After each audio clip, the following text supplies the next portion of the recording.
Hello everyone, welcome to PW only IAS. स्वागत है आपका इस वीडियो में जहां हम डिस्कस करेंगे जनवरी के महीने की सारी प्लेसेस इन न्यूज एक साथ। तो आइए शुरू करते हैं डिस्कशन। लेकिन उससे पहले की इन्फॉर्मेशन आपके लिए और है कि अगर आप प्रीलिम्स की तैयारी कर रहे हैं जो जस्ट आने ही वाला है, रिवीजन आपके लिए एक सर दर्द है, तो आप अभी ज्वाइन कर सकते हैं हमारा प्रीलिम्स रिवीजन प्रोग्राम तेजस 2025, जहां आपको मिलते हैं जीएस लेक्चर्स प्रीलिम्स के स्पेसिफिक सारे के सारे रिकॉर्डेड एक साथ। अपनी मर्जी से जब चाहे जितना देख लो। फिर आपको मिलेंगे डेली 30 जीएस के क्वेश्चंस, और ओवरऑल इसमें आप मिला लो तो 58 टोटल टेस्ट होते हैं। डेली 10 के क्वेश्चंस आप सॉल्व करोगे। डेली लाइव टेस्ट डिस्कशंस है सुबह 10:30 बजे। जीएस सेक्शनल टेस्ट आपको मिलते हैं 100 क्वेश्चन वाले, 6 GS sectional test, full length test आपको इसमें 7 जीएस के साथ सीसेट के मिलते हैं। वीकली मेंटरशिप वेबिनार होता है। और इस पूरे प्रोग्राम को अगर आप ज्वाइन करते हैं तो क्लासेस के साथ साथ जो आपको रिकॉर्डेड मिल रही हैं, आपको 3000 से ज़्यादा जीएस क्वेश्चन और 1100 से ज़्यादा आप सीसेट क्वेश्चन सॉल्व करोगे। और बैच 10 फरवरी से स्टार्ट हो चुका है, तो अगर आप इंटरेस्टेड हैं तो अभी ज्वाइन करिए। ये इंग्लिश माध्यम में उपलब्ध है, ऑनलाइन उपलब्ध है ऑब्वियसली, और केवल 5499 का कोर्स है। इसकी डिटेल आपको इस वीडियो के डिस्क्रिप्शन बॉक्स में मिल जाएगी। वहां से आप अगर प्रीलिम्स को लेकर थोड़े परेशान हैं, थोड़े हैरान हैं, तो आप इसको ज्वाइन कर सकते हैं। तो चलिए अब शुरू करते हैं इस वीडियो की डिस्कशन। प्रैक्टिस क्वेश्चंस में पहला क्वेश्चन है कैंप डेविड अकॉर्ड के बारे में, क्योंकि जो अमेरिकन राष्ट्रपति थे जिन्होंने इंश्योर किया था कि एग्रीमेंट हो, वो अब नहीं रहे। तो दो स्टेटमेंट है। The Camp David accords led to Egypt becoming the first Arab country to officially recognise Israel. The Camp David accords were a result of multilateral agreement between Israel, Egypt and several Arab nations. इनमें से क्या correct है? पहला दूसरा statement, दूसरा पहले को explain करता है, या पहला सही और दूसरा गलत है? आप बताइए कमेंट सेक्शन में इसका आंसर। इसको थोड़ा सा डिटेल में डिस्कस करेंगे अभी। और आपको याद ये रखनी है कैंप डेविड अकॉर्ड किस लोकेशन से जुड़ा हुआ है। अगर वेस्ट एशिया मिडिल ईस्ट की बात हो रही है तो इजिप्ट कहाँ है, इजराइल कहाँ है, सिनाई पेनिनसुला कहाँ है। अगला क्वेश्चन बात करेगा ब्लैक सी के बारे में। ब्लैक सी लगातार विवादों में बना रहता है क्योंकि उसकी स्ट्रेटेजिक लोकेशन ऐसी है। स्टेटमेंट ऐसा है कि Black Sea bordered by Turkey, Bulgaria, Romania, Ukraine, Russia, Georgia. The Bosphorus strait connects Black Sea to the Mediterranean sea. The Black Sea is a fresh water body. The Black Sea is known for its unique anoxic water. यानी जब आप गहराई में जाते हैं तो पानी में ऑक्सीजन की मात्रा कम होती है इस सी में। क्या इनमें से स्टेटमेंट इनकरेक्ट है? करेक्ट नहीं पूछा जा रहा है। आपको हिंट देता हूं, बिल्कुल ये रियलिटी है कि इसकी वाटर एनॉक्सिक होती है। ये स्टेटमेंट सही है। तो ये क्वेश्चन, ये स्टेटमेंट तो बिल्कुल चला गया। मुझे बताइए कमेंट सेक्शन में क्या इन तीनों ऑप्शंस में से कौन सी स्टेटमेंट गलत है और कौन सी सही है। अब एक बार जरा कैंप डेविड अकॉर्ड पे आते हैं। कैंप डेविड अकॉर्ड की बात इसलिए है कि जिमी कार्टर जो अमेरिकी राष्ट्रपति थे, उनकी मृत्यु हो चुकी है। लॉन्गेस्ट लिविंग प्रेसिडेंट में से एक है अमेरिका के, ऐसे वो। तो कैंप डेविड अकॉर्ड हुआ था इजराइल और इजिप्ट के बीच में। इसके बाद इजराइल और इजिप्ट के बीच में संबंधों की नॉर्मलाइजेशन स्टार्ट हो गई थी। तो अरब कंट्रीज जनरली 6 डे वॉर में इजराइल से लड़ी थी। लगातार इजराइल के ऊपर जितने आसपास की अरब कंट्रीज थी, सबके साथ एक तरह से उनकी युद्ध की स्थिति बनी हुई थी। तो अगर आप यहाँ इजराइल को देखो तो इजिप्ट से इनकी लड़ाई अलग चल रही थी। ये इलाका सिनाई पेनिनसुला जो आज इन्होंने इजिप्ट को वापस कर दिया है, ये इजिप्ट का हुआ करता था, लेकिन ये इजराइल के कब्जे में हुआ करता था एक समय में। तो बाद में इसको इजराइल ने इन्हें वापस कर दिया था। तो ये इजिप्ट हो गया, इधर जॉर्डन है, यहाँ पर आ जाओ सीरिया, ऊपर चले जाओ लेबनन। इसको तो हम डिटेल में कर ही चुके हैं। सऊदी अरेबिया की आप बात कर लो। ये जितने भी आप चीज़ों को फोकस कर रहे हो, जो भी एरियाज आप पढ़ रहे हो यहाँ पर, इन सभी कंट्रीज़ की लोकेशन आपको याद होनी चाहिए। तो अरब कंट्रीज़ के साथ रिश्ते नॉर्मलाइज हुए थे। पहली जो अरब कंट्री थी उसका नाम था इजिप्ट। इजिप्ट ने कैंप डेविड अकॉर्ड के बाद रिश्तों को नॉर्मलाइज किया था। इसके अलावा रिसेंटली अगर आपको याद हो तो अब्राहम अकॉर्ड्स हुए थे, जिसके अंदर बाकी कुछ अरब कंट्रीज ने संबंधों को नॉर्मलाइज किया था इजराइल के साथ। तो जब आप इजराइल कॉन्फ्लिक्ट को पढ़ रहे हैं तो इंपॉर्टेंट अकॉर्ड्स कहाँ कहाँ पर हुए वो याद रखिए, क्योंकि यहाँ इजिप्ट का जिक्र आ रहा है। तो यहाँ आपको याद रखना चाहिए कि इजिप्ट इंपॉर्टेंट इसलिए भी है क्योंकि यहाँ पर स्वेज कनाल है, जो कि अभी तो वर्तमान में एक तरह से इजिप्ट के अंदर कंट्रोल में ही आती है। और स्वेज कनाल है, फिर यहाँ सिनाई पेनिनसुला वापस किया था इजराइल ने इनको। ये गल्फ ऑफ अकाबा है, ये गल्फ ऑफ स्वेज। फिर यहाँ ऊपर आप आ जाओ तो डेड सी और सी ऑफ गैलिली, ये सारे इंपॉर्टेंट लोकेशंस आपको याद होनी चाहिए। गोलन हाइट्स, हमने ऑलरेडी वेस्ट एशिया को हाल में काफ़ी डिटेल में कवर किया। उन वीडियोज़ को आप देख सकते हैं इसकी डिटेल कवरेज के लिए। आगे बढ़ते हैं, अगर आप चाहते हैं तो हम एक वीक बाय वीक एक पूरे रीजन को कवर करने के लिए एक वीडियो भी ला सकते हैं कि जहाँ पे हर एक रीजन को हम डिटेल में कवर करेंगे। तो प्लीज़ इंश्योर कि आप इसको ज़रा ढंग से कर लें वेस्ट एशिया को। अगले टॉपिक पे आते हैं, जो आ रही है खबर रशिया और यूक्रेन से। रशिया गैस एक्सपोर्ट्स करता है पूरे यूरोप को। यूरोप में बहुत ज़्यादा ठंड पड़ती है, तो उन्हें गैस की रिक्वायरमेंट होती है अपने घरों को गर्म रखने के लिए, खासतौर पे विंटर्स में।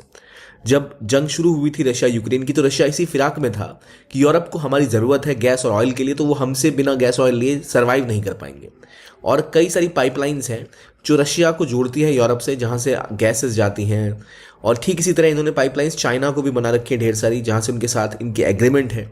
तो यूरोप को लेकर जो पाइपलाइंस हैं वो मेजरली जो जाती हैं रशिया से यूरोप, वो सारी पास करती हैं यूक्रेन से। अब आप बोलोगे ऐसी पाइपलाइंस क्यों बनाई गई कि यूक्रेन से पास करके यहाँ पर पाइपलाइन जाए? इसकी वजह ये है कि यूक्रेन पहले यूएसएसआर का पार्ट हुआ करता था, और रशिया के बाद दूसरा सबसे बड़ा जो इलाका था यूएसएसआर का वो यूक्रेन ही था। तो ऑलमोस्ट अगर हम ज्योग्राफिकल और उसकी रेलेवेंस के हिसाब से देखें तो यूक्रेन से एक प्राइमरी जो गैस पाइपलाइन पास करती थी, जो उरनग्वे पोमरे उज़ग्रोड पाइपलाइन थी, जो साइबेरिया से गैसेस जो हैं वो लेके आती थी यूरोप तक, ये वो गैस पाइपलाइन। अब देखो ये जहाँ से निकल रही है गैस पाइपलाइन, यूक्रेन है, ये रशिया, यहाँ पर जो इलाका है यह कुर्स्क का रीजन है।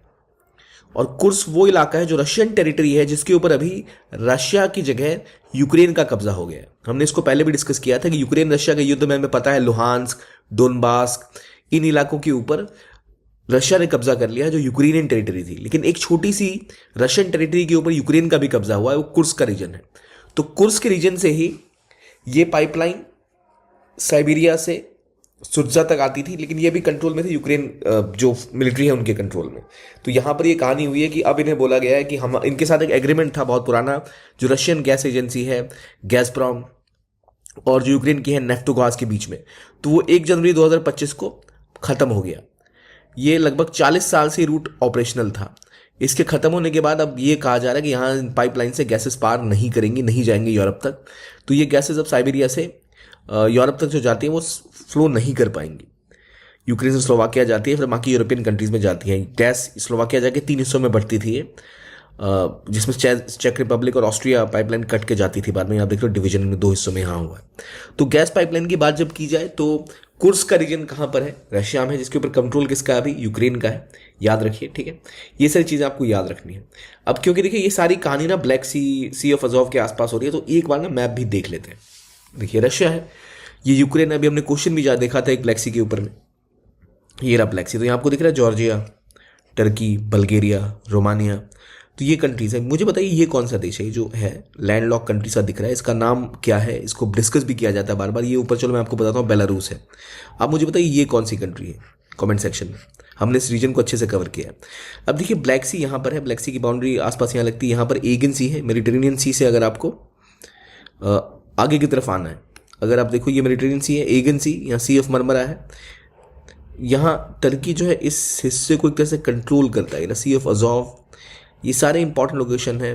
कर्च स्ट्रेट यहाँ पर है। तो ये नाम आपको याद रखने हैं जोग्राफिकली, कौन सी वाटर बॉडी कहाँ पर है, कौन किसको, कौन सी कंट्रीज़ किस वाटर बॉडी को बॉर्डर कर रही है। तो अब आपने ब्लैक सी देख लिया कहाँ पर है, रशिया यूक्रेन कहाँ पर है, सी ऑफ अजोव पता चल रहा है आपको। तो यूक्रेन के थ्रू ही जो गैस पाइपलाइंस थी वो प्राइमरली यहीं से जाकर फिर यूरोप में बढ़ जाया करती थी।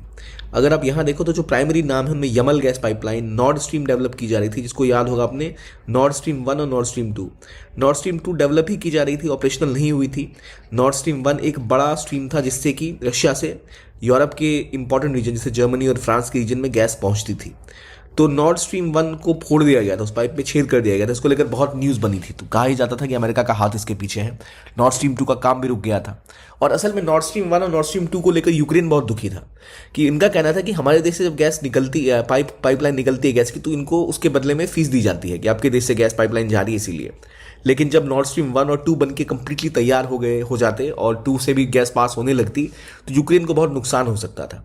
इसलिए यूक्रेन उसका विरोध कर रहा था। ये पहले की बात है, फिर तो जंग हो गई, चीज़ें बदल गई। पर प्रोमिनेंट चीज़ ये है कि नॉर्ड स्ट्रीम 1, नॉर्ड स्ट्रीम 2 कहाँ पर है, किस किस देश से किस एरिया को कनेक्ट करती है, यमाल गैस पाइपलाइन कौन सी है, फिर ब्लू स्ट्रीम कौन सी है, ये आपको टर्की जाती दिखती है। टर्की से फिर टर्क स्ट्रीम निकलती है जो बाकी इस रीजन में आती है। तो इस तरह से आपको इंपॉर्टेंट गैस पाइपलाइन जो है वो याद होनी चाहिए कि गैस पाइपलाइन रूट जो यूरोप से निकलता है, नॉर्ड स्ट्रीम 1 और Nord Stream 2, Yamal Europe gas pipeline, ये यूरोप से आप देख रहे हो बर्लिन जर्मनी तक जा रही है। तो अगेन पोलैंड को क्रॉस करते हुए यहाँ से जाएगी। ये कौन सा रीजन है, ये कौन सा देश है, ये बेलारूस है। तो यहाँ से निकलती है। फिर आपकी फ्रेंडशिप और सोयूज 2 गैस पाइपलाइन है, जिसका आमतौर पर नाम सोयूज और फ्रेंडशिप है, पर इसी में जो इसका सरकारी नाम आप कह लो या इसका ऑफिशियल सा नाम कह लो तो वो कुछ अलग सा है। तो वो हमने यहाँ डिस्कस किया था, उरुंग्वे पोमरी उज़ग्रोड लाइन, ठीक है। तो फ्रेंडशिप लाइन भी इसी को कहते हैं। तो ये नाम थोड़े से याद रखना, फ्रेंडशिप, सोयूज इनकी जो रशिया की स्पेस एजेंसी है, उसमें जो भी फ्लाइट आसमान में किसी को अगर एस्ट्रोनॉट को लेके जाना होता है या इंटरनेशनल स्पेस स्टेशन में, तो सोयूज क्राफ्ट से ही जाते हैं। सोयूज, फ्रेंडशिप, ये रहा Turk stream, Yamal Europe, North stream 1, North stream 2, majorly सारी यूरोप से जो भी गैस ऑयल का सप्लाई है वो इस पाइपलाइन से होता है, जो प्राइमरीली कहाँ से आती है, रशिया से आती है। इसको नाम याद रखिएगा, ठीक है। तो ये सुनजा एंट्री पॉइंट है, वो जगह जो कि अभी कंट्रोल में आ चुकी है यूक्रेन के। उसके बाद इस पाइपलाइन के ऊपर जो एग्रीमेंट था वो लगभग कैंसिल हो चुका है। आपको पता है ये वाला इलाका जो है लुहांस का, डोनबास का, ये सारे के सारे रशिया के कंट्रोल में आ चुके हैं। और ये इकलौता छोटा सा इलाका है, और भी कुछ हिस्से हैं जहाँ पर इन्होंने पुश किया है, लेकिन फिर भी मेजरली ये इलाके अभी रशिया के कंट्रोल में कुछ हिस्से आ चुके हैं। यूक्रेन के पास थोड़े से इलाके हैं। तो वहीं पर अगर लोकेशन पूछी जाए, सुनजा जगह कहाँ पर है, सुनजा आपसे पूछा जाए कि लुहांस कहाँ पर है, आपसे पूछा जाए कुर्स्क का रीजन कहाँ पर है, तो वो आपको पता होना चाहिए, ठीक है। आई होप ये थोड़ा सा क्लियर हो गया। याद रखिए गैस पाइपलाइन के नाम। अगर आपसे पूछूं यमल कहाँ पर है, north stream 1, North stream 2, Turkish जो तर्क स्ट्रीम है वो कहाँ पर है, या आपसे पूछा जाए कि जो ब्लू स्ट्रीम है वो कहाँ पर है, फ्रेंडशिप पाइपलाइन कहाँ पर है, ये से नाम आपको याद रखने चाहिए, ठीक है। आगे बढ़ते हैं और बात करते हैं कैनरी आइलैंड की, जहाँ पर कई सारे रिफ्यूजी तैयार हैं एंटर करने के लिए यूरोप में। तो कैनरी आइलैंड असल में एक स्पेनिश आइलैंड है, स्पेनिश आर्किपेलागो है, जिसके ऊपर स्पेन का कंट्रोल है, जो अभी बहुत विवादों में है, क्योंकि यहाँ बहुत से अफ्रीकन रेफ्यूजीज एंटर करने वाले हैं ताकि वो यूरोप में घुस सकें। अक्सर इसका इस्तेमाल किया जाता है रेफ्यूजीज के द्वारा यूरोप में एंटर करने के लिए। तो ये एक ऐसी आर्किपेलागो है जो अटलांटिक ओशन में स्थित है और एक बहुत इंपॉर्टेंट जगह है, जिब्राल्टर के पास है, स्ट्रेट ऑफ जिब्राल्टर, जिसके तहत आप फिर मेडिटेरेनियन सी में एंटर करते हैं, जो मोरक्को के पास भी है। तो अफ्रीका से बहुत से लोग इसमें एंटर करते हैं यूरोप जाने के रास्ते में। तो कैनरी आइलैंड कहाँ पर है, तो आपको यहाँ दिखेगा, मोरक्को के पास स्थित है ये कैनरी आइलैंड, ठीक है। ये मोरक्को है, नीचे वेस्टर्न सहारा है। तो यहाँ से ये एंटर आप करना चाहें तो आप यूरोप में एंटर करने के लिए, अब ये स्पेनिश आइलैंड है एक तरह से, तो अब यहाँ आते हो फिर कोशिश करते हो कि स्पेन में एंटर कर जाओ। तो ये रहा स्पेन, ये है पोर्टुगल, ये है स्ट्रेट ऑफ जिब्राल्टर। एक बार यूरोप एंटर कर गए तो वहाँ से फ्रांस और इटली, जहाँ आप जर्मनी, जहाँ भागना भाग के जा सकते हो।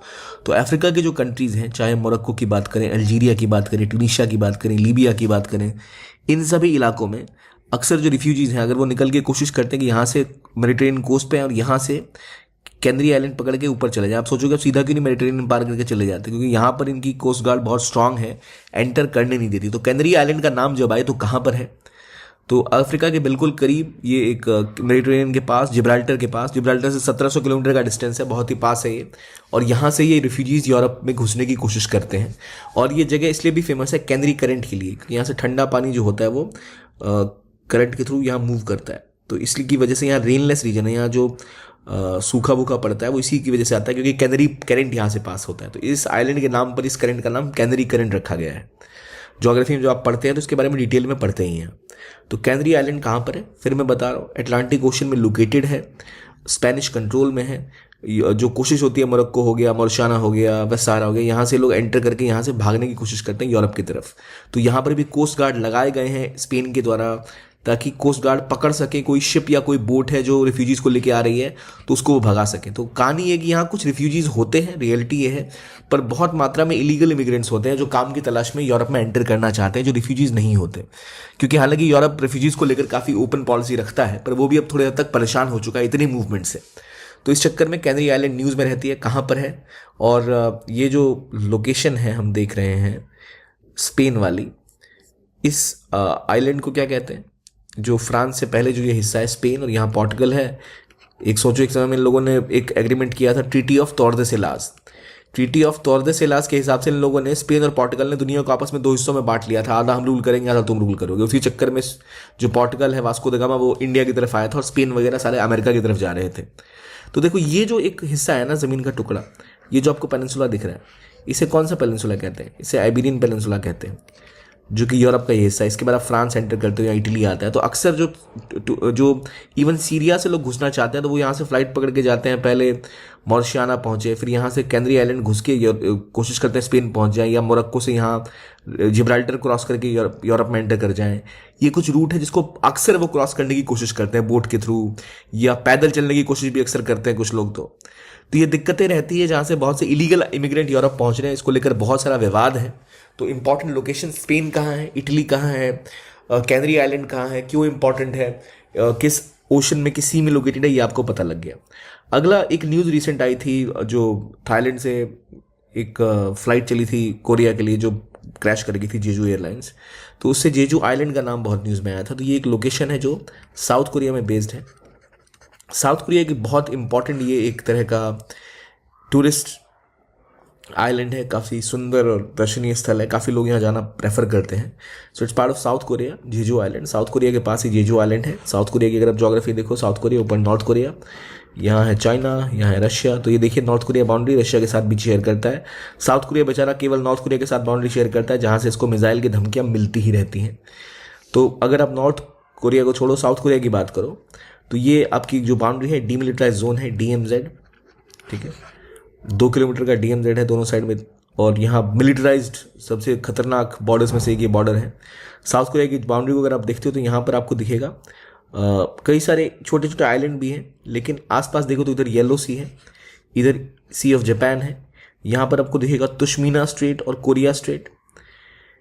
यहाँ जो इम्पोर्टेंट माउंटेन रेंजेस हैं वो सोबेक माउंटेन्स है, हालांकि उतनी इंपॉर्टेंट नहीं है।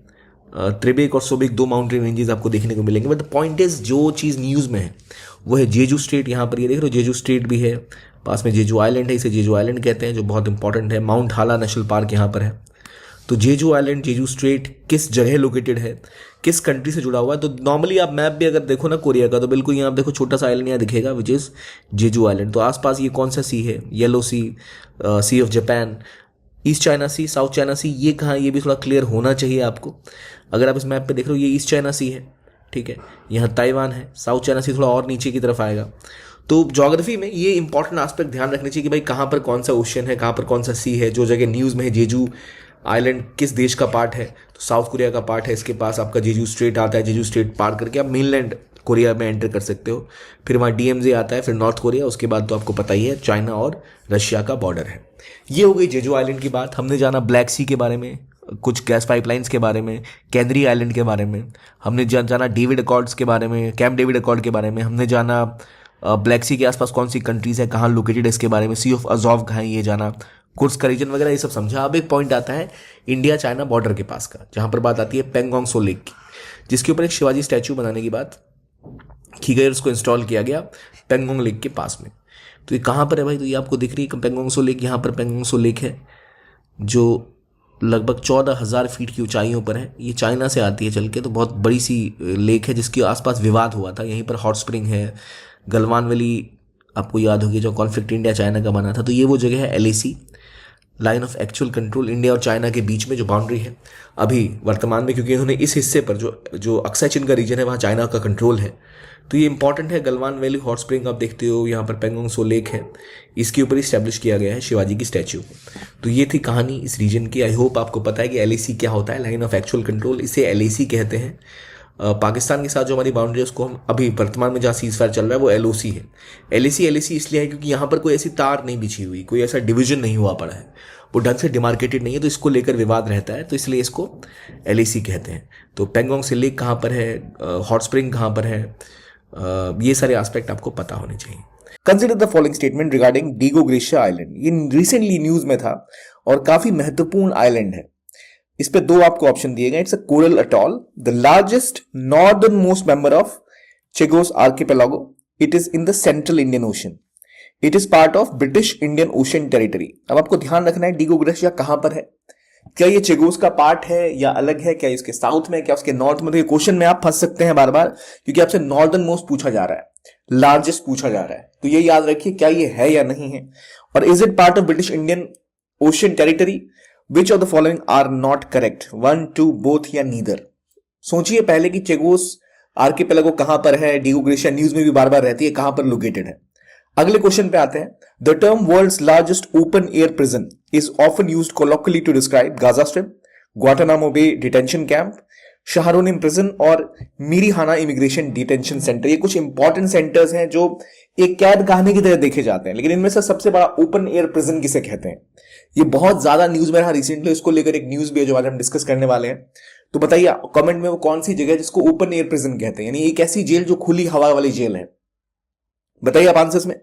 और अब जानते हैं पिछले क्वेश्चन का answer, which is about Diego gratia. अब डीगो ग्रेशिया न्यूज में इसलिए आया क्योंकि कुछ भारतीय मछुआरों को वहां पकड़ लिया गया और ये एक ब्रिटिश ओवरसीज टेरिटरी है, बिल्कुल है, और ये चेगोजार की प्लागो का भी पार्ट है। लेकिन पहला स्टेटमेंट इनकरेक्ट इसलिए हो जाता है क्योंकि नॉर्दर्न मोस्ट नहीं, सदर्न मोस्ट है, सबसे साउथ में ये आइलैंड है अटॉल, और ये सेंट्रल इंडियन ओशन में लोकेटेड है। सेंट्रल इंडियन ओकेशन जो इंडियन ओशन है ये चेगोज आर्किपेलागो की लोकेशन है और उसके सबसे साउथ में कोई है तो वो आपका डीगो ग्लेशियर। देखो डीगो ग्लेशियर सबसे अंत में है, बिल्कुल अलग सा टूटा हुआ बाहर की तरफ। सबसे पहला इसका पेरोस है, फिर Solomon, Nelson, Three Brothers, Eagle Island, Danger Island, Egmont Island, ये सब चेगोस आर्किपेलागो का ही पार्ट है। और खास बात यह कि डीगो ग्लेशियर एक ऐसी जगह है जहां पर अमेरिका की नेवल बेस है, उनके बॉम्बर्स यहां खड़े रहते हैं, तो इससे उनको पूरा कमांड एक तरह से मिलता है इस रीजन के आसपास, बहुत ज्यादा पावर को दर्शाने की क्षमता। इस मैप को हम डिटेल में देखेंगे, but just for your information आपको ध्यान रखना है, it is at the lower most point which is Diego glacier. सबसे ऊपर पेरोस है और सबसे नीचे आपका आ गया डीगो ग्लेशियर। कहां पर है? सेंट्रल इंडियन ओशन में। इंडिया के अंडमान निकोबार से नीचे ये लोग लोकेटेड है, तो वो मैप दिमाग पर सोचो कहां पर है। और दूसरा open air prison which is Gaza. Gaza को सबसे बड़ा ओपन एयर प्रिजन कहते हैं क्योंकि उसको चारों तरफ से इजराइल, इजिप्ट वगैरह ने घेर के रखा हुआ है। मेडिटेरेनियन सी में भी उनके लोग नहीं उतर सकते, शिप्स को ब्लॉक किया जाता है। वहां पे इजरायली नेवी खड़ी होती है, उनकी 2 क्रॉसिंग है, दोनों क्रॉसिंग ब्लॉक रहती है, तो एक तरह से बहुत ही ज्यादा मुश्किल है वहां पे सरवाइव करना। एक तरह की जेल है, ऐसी जेल जिसकी जो आप उस गाजा के अंदर अगर आप हैं तो आपको कोई अरेस्ट नहीं कर रहा, पर आप उससे बाहर नहीं निकल सकते, आप उस टेरिटरी में फंसे हुए हैं, इसलिए उसे ओपन एयर प्रिजन कहते हैं। बाकी जगह जो ऑप्शन दिए गए थे वो सही में जेलें हैं, तो इसे ओपन एयर प्रिजन कहते हैं, पर वो जेल नहीं है। उस जगह को गाजा को कहा जाता है क्योंकि उसको इस तरह से बंद करके रखा जाता है इंटरनेशनल प्रेशर की वजह से, पॉलिटिक्स की वजह से और हमास के हमलों की वजह से भी कुछ हद तक।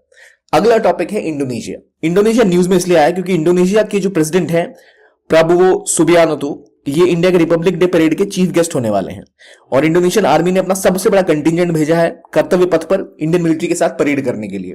तो जैसे ही बात आई तो सवाल उठा इंडोनेशिया कहां है। तो इंडोनेशिया एक ऐसी कंट्री है जो पूरे आइलैंड्स की एक चेन है जो आपको साउथ ईस्ट एशिया में देखने को मिलती है। इंडिया के लिए स्ट्रेटेजिकली बहुत इंपॉर्टेंट है। याद रखिए Indonesia is part of ASEAN.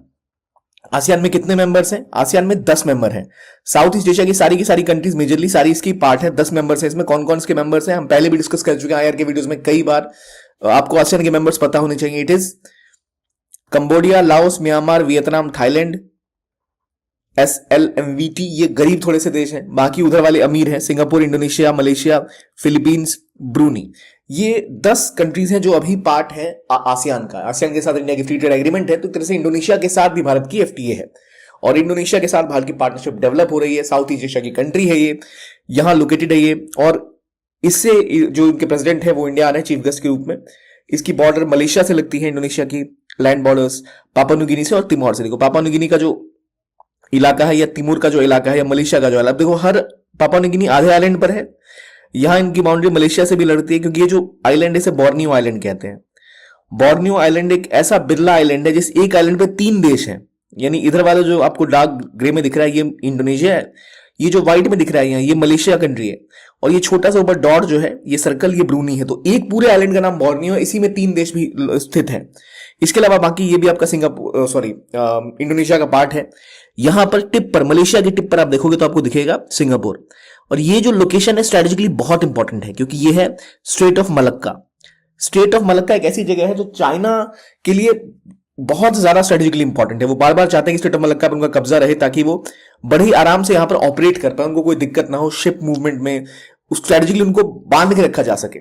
और इसलिए वो चाहते हैं कि यहां इससे जान छुड़ाई जाए, इसलिए वो पाकिस्तान से China Pakistan economic corridor build करते हैं ताकि वो इस स्ट्रेट पर निर्भर ना रहे, और भारत चाहता है कि इस पर दबाव बना के रख सके। इसलिए यहां पर एक पोर्ट भी हम बिल्ड कर रहे हैं, सबांग पोर्ट, जो इंडिया इंडोनेशिया के साथ मिलकर बना रहा है। Sabang port Indonesia, Sabang port, straight of Malacca, Indonesia, Borneo island boundary किसके साथ शेयर करता है, ये सब आपको याद रखना चाहिए, ठीक है। बहुत इंपॉर्टेंट कंट्री इस लिहाज से भी हो जाती है। 17,000 से भी ज्यादा इसमें आइलैंड है, सुमात्रा, जावा, कालीमंतान। और खास बात यह ना ये इनकी हेरिटेज जो है, ये सबांग पोर्ट आपको दिख रहा है, इनकी हेरिटेज कल्चरल रिलेशन इंडिया से बहुत सारे हैं। पहले इंडियन अंपायर्स का यहां पर कुछ कब्जा भी था, खासतौर पर हम जब चोलास की बात करते हैं तब, तो एक पुरानी हिंदू और बुद्धिस्ट सभ्यता से भी इनका एक जुड़ाव है, उसको भी हम फोकस में रखते हैं। रिसेंटली 2-4 हमने और यहाँ के आसपास के जो ज्वालामुखी है उनके बारे में बात की थी, कुछ जैसे माउंट मेरापी, माउंट क्राकाटुआ, इन दोनों को हमने मैप किया था। तो मुझे बताइए माउंट मेरापी कहां पर है? हमने मैप किया था, मैप शेयर किया गया था आपके साथ। हाईएस्ट पीक है इसकी पुंकक जाया पापुआ न्यू गिनी के पास, जो 16,000 फीट की है। क्लाइमेट मेजरली ट्रॉपिकल रहता है। तो ये हो गई खास बात इंडोनेशिया की। इंडोनेशिया कहां पर है, किस चीज का पार्ट है, क्यों इंडिया के लिए इंपॉर्टेंट है, क्या हम कोई पोर्ट वहां पर बना रहे हैं, ये हमने समझा। अगले टॉपिक पे जाते हैं जो बात करता है काबो वर्दे की। वर्ल्ड बैंक ने कहा है कि काबो वर्दे एक ऐसा आइलैंड है जो पूरी तरह से डूब जाएगा, ठीक है, और इसीलिए इसको भी 140 मिलियन पर ईयर अगर नहीं गया गया 2030 तक तो ये क्लाइमेट चेंज से नहीं लड़ पाएगा ये आइलैंड। तो काबो वर्दे कहां पर है, तो अफ्रीका को जो आप देखते हो उसी कोस्ट के बिल्कुल, ये आप जो आपकी वेस्टर्न कोस्ट देखते हो, वेस्टर्न कोस्ट से दूर जाओ तो यह आपको काबो वर्दे देखने को मिलेगा। ये सदर्न मोस्ट अफ्रीका के केप पर है, आइलैंड कंट्री है और 10 वॉल्केनिक आइलैंड है इसमें मिला के। लगभग 4,000 किलोमीटर का देश है। पोर्टुगीज यहां बोली जाती है, कैपिटल इसका प्राया है। अब यह ध्यान रखिए, कुछ टाइम पहले हमने एक और देश के बारे में जाना था, कुछ इसी तरह की जो इलाके थे। ये जो आइलैंड्स हैं, ये आइलैंड्स, ये वाले आइलैंड क्या कहते हैं, ये वाले आइलैंड क्या क्या नाम है इनका, जिनके थ्रू लोग कोशिश करते हैं कि वो स्पेन में घुस सके, क्या नाम है इनका। तो ये बात हो गई काबो वर्दे की। काबो वर्दे कहां पर है, अफ्रीका के पास है, जस्ट इस इलाके में। और ये बेचारा तबाह हो जाएगा क्लाइमेट चेंज से लड़ने के लिए। इन देशों को पैसे चाहिए 140 मिलियन पर ईयर टिल 2030, वो नहीं दिए गए तो उनकी हालत खराब हो सकती है। तो अगर काबो वर्दे पूछा जाए मैप में तो कहां है, देखिए मैप रिवाइज ऐसे ही होता है। हमने पिछले हफ्ते ये लोकेशन कवर की, आज हमने ये आइलैंड कवर किए, उससे पहले हमने ये वाली बाउंड्री की कंट्रीज कवर की थी 3 हफ्ते पहले। तो अगर आप हर हफ्ते रिवाइज नहीं करोगे पिछला आप खोल के तो आप प्रॉपरली यूटिलाइज नहीं कर पाओगे। 15-20 मिनट की वीडियोस हैं, 10-5 मिनट आप पिछले जो आपने कंटेंट मैप जहां रखा है उससे रिवाइज कर लोगे तो बड़ी आसानी के साथ आपको सारे लोकेशंस याद हो जाएंगे बिना एक्स्ट्रा मेहनत किए हुए। तो ये कैबो वर्दे, ये रहा ये इलाका, यहां आपको दिख रहा है। ये कहां पर है, अटलांटिक ओशन में है, ठीक। आगे आते हैं ओपन एयर प्रिजन के पास, यानी गाजा के पास। गाजा को लेकर एक सीज फायर एग्रीमेंट साइन हो गया इजराइल और गाजा के बीच में। अब सबसे पहले गाजा एक ऐसी सो कॉल्ड टेरिटरी है विद इन इजराइल जिसके ऊपर कंट्रोल अभी किसका है, तो हमास का। हमास एक मिलिटेंट ऑर्गेनाइजेशन है। तो हमास ने अक्टूबर के महीने में इजराइल के ऊपर हमले किए थे। उससे पहले इजराइल लगातार हमास और इजराइल के बीच में झगड़े चलते रहते हैं। असल में इजराइल के मैप को अगर आप देखो, जो हमने कई बार डिस्कस किया है, इजराइल इस तरह से दिखता है। यहां पर इजराइल है, ये है state of sorry it is Suez Canal, यहां से है, यहां स्वेज कनाल बहती है। ये है, ये कौन सी जगह, रेड सी, यहां वाला रेड सी है। रेड सी से आप ऊपर आते हो तो आप गल्फ ऑफ अकाबा में पहुंचते हो। तो या तो गल्फ ऑफ अकाबा है, यहां पर गल्फ ऑफ स्वेज है, और ये ऊपर इसके यहां पर इजराइल है। अब इजराइल में 2 हिस्से हैं, देखो वेस्ट बैंक, इसके ऊपर फाता का कंट्रोल है, यहां पर इनके पास थोड़ी ऑटोनॉमी भी है, लेकिन मिलिट्री कंट्रोल इस रीजन के ऊपर अभी भी एक तरह से इजराइल का ही है। यहां पर है गाजा स्ट्रिप। गाजा स्ट्रिप को हमास कंट्रोल करता है और हमास के साथ अभी इजराइल ने एक एग्रीमेंट किया। अक्टूबर में क्या हुआ था, गाजा से हमास के लड़ाके इजराइल में एंटर हुए थे, वहां से उन्होंने हमले करने स्टार्ट कर दिए थे, कुछ लोगों को अगवा करके वो अपने देश वापस लेके चले गए थे। उसके बाद एक बहुत बड़ा हमला इजराइल ने गाजा के ऊपर किया था जिसमें कई लोगों की जान गई, लगभग 50,000 लोग मारे जा चुके हैं। और जब ये सब हो गया तो अब जाकर इन्होंने एक सीज फायर एग्रीमेंट साइन की है इजराइल के साथ। तो इस सीज फायर एग्रीमेंट के तहत ये बोला गया कि जो 15 महीने की वॉर है वो अब खत्म हो जाएगी। इसके अंदर जो ये एग्रीमेंट हुआ कहां हुआ, कतर की कैपिटल दोहा में हुआ। इसमें कतर, इजिप्ट और यूएसए ने बोला नहीं इसको करना चाहिए। इसके अंदर हमास ने बोला है कि 33 हॉस्टेज उनके पास अभी हैं वो पहले वापस भेजेंगे, जिनमें बच्चे हैं, औरतें हैं और बूढ़े लोग हैं। उनके बदले में इजराइल की जेलों में जो पैलेस्टीनियन लोगों को अरेस्ट करके रखा है या मिलिटेंट्स को अरेस्ट करके रखा है उनको छोड़ा जाएगा। जब वो वापस आ जाएंगे उसके बाद धीरे धीरे गाजा से इजराइल की फोर्सेस पीछे हटेंगी। उसके बाद 600 ट्रक एड, खाना, सप्लाईज, ये सारे प्रोवाइड किए जाएंगे इजराइल को। इजराइल ने अभी तो बंद कर रखा ना एंट्री, तो इजराइल वो मौका देगा कि बाकी देश, यूएसए हो गया, इजिप्ट हो गया, कतर हो गया, ये इतना सारा जो एड है हर दिन वहां पर पहुंचा पाए ताकि वहां के लोग जो सफर कर रहे हैं उनको थोड़ी हेल्प मिल पाए। और इसके बाद जो लोग नॉर्दर्न गाजा से निकले थे वो वापस गाजा में आएंगे जो वहां के पैलेस्टीनियन सिटीजन हैं। और इस तरह से फिर जब ये खत्म होगा ना दूसरा फेज स्टार्ट होगा। दूसरे फेज में बाकी जो होस्टेज उनको निकाला जाएगा और बाकी जो इजरायली ट्रूप है वहां से हटेंगी। और तीसरे फेज में रिकंस्ट्रक्शन होगा गाजा का, इजिप्ट, कतर और यूनाइटेड नेशंस की देखरेख में। और जो भी हॉस्टेज बचे हुए हैं या किसी की बॉडी रखी हुई है या कोई दिक्कत है वो सब कैंसिल हो जाएगा, वो सब पूरा हो पाएगा। तो एक बार ना मैप पे देखो क्या हो रहा है। ये गाजा स्ट्रिप है, यहां से हमले गाजा से हमास ने स्टार्ट किए, इनके कुछ लड़ाके गए, कुछ पैराग्लाइडर गए, उसके बाद इजराइल ने इनके ऊपर हमले करने स्टार्ट किए। तो कई लोगों को अगवा करके हमास ने रखा हुआ था, जिनमें बच्चे थे, औरतें थे, बूढ़े लोग थे। और उसके बाद लगातार इजराइल की फोर्सेस एंटर करती है, हर तरफ से हमले करते हुए गाजा को ऑलमोस्ट कंट्रोल कर लेती हैं। अब गाजा में एंटर करने के 2 रास्ते हैं, 2 क्रॉसिंग। ये जो इलाका है इजिप्ट से, ये है राफा क्रॉसिंग और यहां है एरेज क्रॉसिंग। मैप पे देखते हैं, हाँ इधर देखो, इधर है राफा क्रॉसिंग, ऊपर है एरेज क्रॉसिंग। सारी क्रॉसिंग कंट्रोल करके रखता है इजिप्ट, इजिप्ट को बोला गया भाई इस रास्ते को बंद करो, तो ये इजिप्ट रास्ता बंद है। एरस क्रॉसिंग तो इसराइल के पास है, ये भी बंद है। यहाँ पर एक और करीम शलोम गुड्स क्रॉसिंग है, ये भी बंद कर दिया गया। मेडिटेरेनियन सी है। तो हुआ ये था कि यहां से घुसे थे हमास के लोग, और उन्होंने हमला करके लोगों को हॉस्टेज बनाना स्टार्ट किया था। उसके बाद इसराइल ने बहुत तगड़ा हमला यहाँ पे स्टार्ट किया, जिनमें वो इसराइल में हमले करने स्टार्ट किए इसराइल ने इस पूरे रीजन के ऊपर। कई लोगों को यहाँ से भागना पड़ा, कई लोग निकल गए। तो अब जो एग्रीमेंट हुआ है वो 3 फेज के अंतर्गत सीज फायर एग्रीमेंट पूरी होगी। पहले 15 दिन के अंदर जो बूढ़े बच्चे या महिलाएं हैं उनको हमास छोड़ेगा। बदले में जो लोग अरेस्ट किए गए हैं इसराइल के द्वारा, कुछ प्रिजनर्स, वो वापस छोड़े जाएंगे गाजा के लिए। ठीक, वो काम पूरा होगा। उसके बाद क्या होगा, फिर कुछ हद तक जो अंदर सेंटर में जो उनकी फोर्सेस है वो बाहर निकलेंगी। दूसरे फेज में ये चीज है कि जब वो हो जाएगा तो 15 दिन के बाद अगला फेज स्टार्ट होगा, फिर एड की ट्रक्स दी जाएंगी। इन सभी सुविधाओं के बाद तीसरा फेज आता है जहां पूरी तरह से इनकी फोर्सेस भी बाहर आ जाएंगे और जो बाकी लोग हैं वो भी वापस कर दिए जाएंगे। तो बाकी ट्रूप सेकंड फेज में वापस होंगे। बाकी जो होस्टेज हैं, अभी बूढ़े बच्चे औरतों को छोड़ा जाएगा। जब ये पूरा होगा 15-16 दिन के बाद, तब दूसरा फेज आएगा जहां पे पूरा का पूरा ट्रूप इसराइल वापस खींच लेगा और बदले में हमास सारे के सारे जो उन्होंने लोगों को अगवा किया है वो वापस सौंप देगा। तीसरे फेज में फिर गाजा का रिकंस्ट्रक्शन होगा, जो इजिप्ट और यूएन मिलकर करेंगे, कतर के साथ मिलकर। इसकी गारंटी कौन ले रहा है? इजिप्ट, कतर और यूएसए। तो अभी 600 ट्रक डेली बेसिस पे वहां जाएंगे। तो 3 फेज में ये सीजफायर एग्रीमेंट हुआ है। कहां पर हुआ ये आप समझ गए। गाजा स्ट्रिप कहां पर है? ये रही गाजा की स्ट्रिप। यहां पर कौन सा इलाका है? ये है गल्फ ऑफ अकाबा, ये है गल्फ ऑफ स्वेज, ऊपर स्वेज कनाल जाता है। ठीक है, यहां पर अगर आप देखो मैप में, ऑलरेडी मैं आपको क्लियर कर दिखाता हूं।